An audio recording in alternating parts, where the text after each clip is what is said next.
Hello there, world of tankers. I'm Blitz, and in today's video, we're going to be talking about the SU-152 and comparing both guns that you would run on the vehicle. We have the 152mm Derp cannon that has great heat penetration, great high explosive pen, and of course the wonderful 640 alpha damage it does pack, or the 122 that has 3,200 damage per minute. So we're going to be comparing both of the guns in today's video. I'm going to be running the SU-122S for the other 122 gun, just because they both have the separate names. This tank is meant to run the 152, judging that the name literally says SU-152.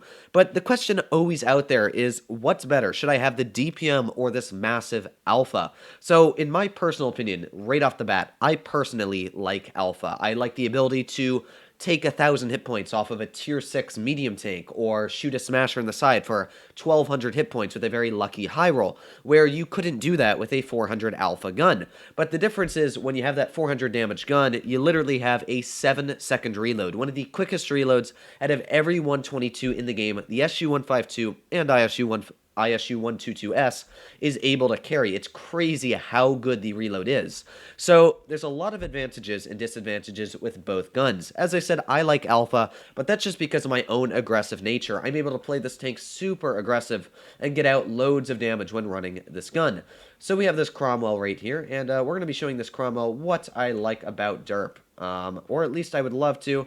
There we go, 771 damage. That poor Cromwell taken out of the battlefield right in the first couple of seconds. That Smasher, oh yeah, that's not a tank I necessarily want to play with.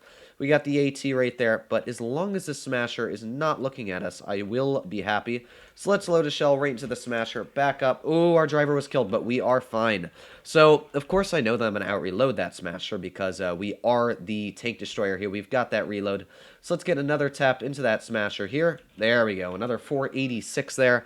And once again, we can back up pretty much unscathed on the battlefield here, and in a couple seconds, we will have a shell out and ready.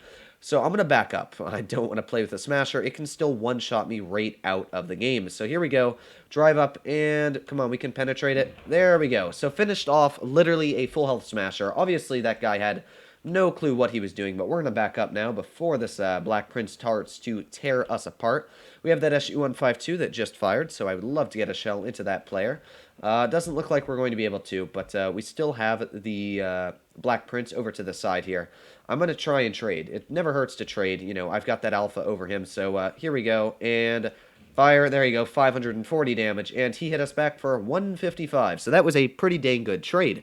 So for this battle here, as you saw, that alpha really did help me out. I was able to get out crazy damage, and we're still not done. Another shell into this this Black Prince here. Well, actually, that one did not pen, because of course we did shoot heat, so I'm going to spam my my adrenaline key here, and yes, he hit our gun mantlet, which is always what I want. So we are going to reload quick enough to hit him, and this time I'm not going to screw up the shell. Okay, or I am, and we're actually going to die because of that. Well, that's no fun, so we might just be able to reload quick enough and back up behind the ridge that we will be fine. So let's not screw up this shell. There we go. We didn't screw up that one, but it looks like we're still going to die to this Black Prince.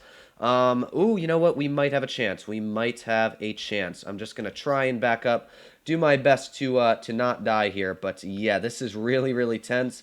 There we go. I am safe, and okay, we are actually not dead yet. So this is how the SU-152 with the Derp gun is supposed to be played, and I really wanted to get that HE in there, but as you can see, the Derp gun still worked pretty dang good, but there were a couple scenarios, like when I shot at the side of that Black Prince and the heat shell couldn't penetrate. Of course, I couldn't get out the most DPM, but at the same time, we were able to do a crazy amount of damage, 3,000. So what was the what is the DPM? Wow, 2,600. That's actually very impressive for 640 alpha.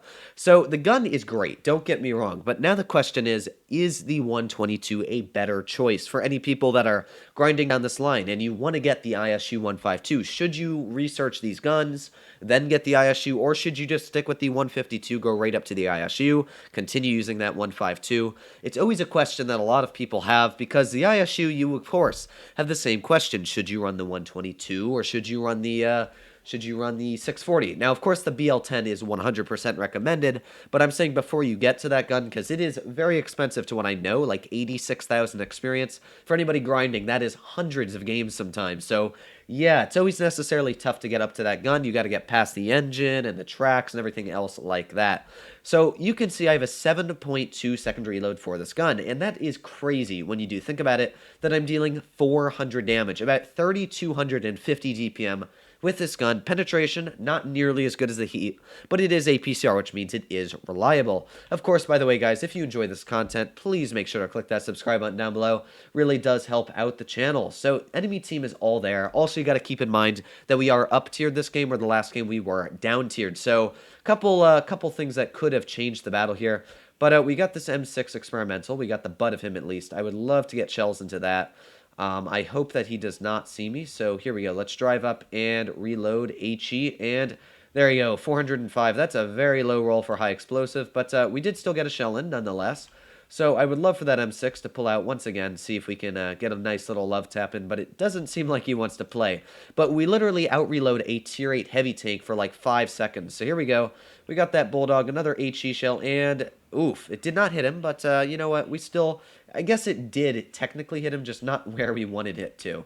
So let's pull out here. I want to get maybe like this IS-6. We got the Challenger pulling out to the side, so we could always try and get this guy. Let's see if he does end up pulling out. Come on, Mr. Challenger. Oh, that's an M6. Okay. So this is going to hurt or not, or he's going to hit our gun mantlet somehow. So we are going to try and get this Challenger. Now, there you go. You can see that our reload is so quick, we're actually able to out-reload that Challenger and able to back up. So the DPM is actually helping us here. This is a scenario where having that DPM is really an advantage. We got this this 59 patent, again, 427 damage taken off the guy there. Another bounce in the tank, but yeah, we're going to be having a very short-lived battle here. Because, yeah, we got a lot of tanks pulling up, and we got taken out from the rear. I'm not really sure what our heavies were doing this game. Our stock IS-3 over here.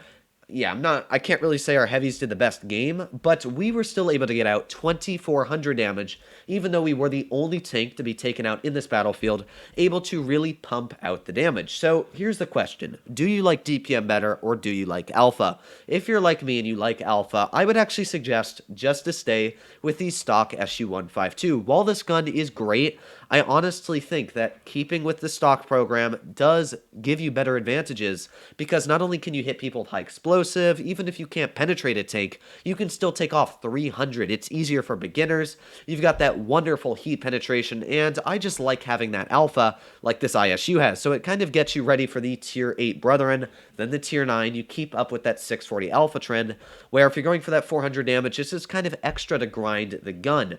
Now, if you do have the gun researched, I think if you wanted to grind your IS and the KV3, it would unlock it for you, so that would be a suggestion. But at the same time, if you like having that reload, you like DPM, I can say at the same time that it is a great gun. Having that DPM is excellent. Both of the guns on the tank are great. Having 3,200 DPM in a tier 7 vehicle is more than pretty much all tier 8 tank destroyers when you think about it. So both guns are great. Let me know in the comments down below what you like. I'm alpha all day, every day. But at the same time, I do love my SU-152S.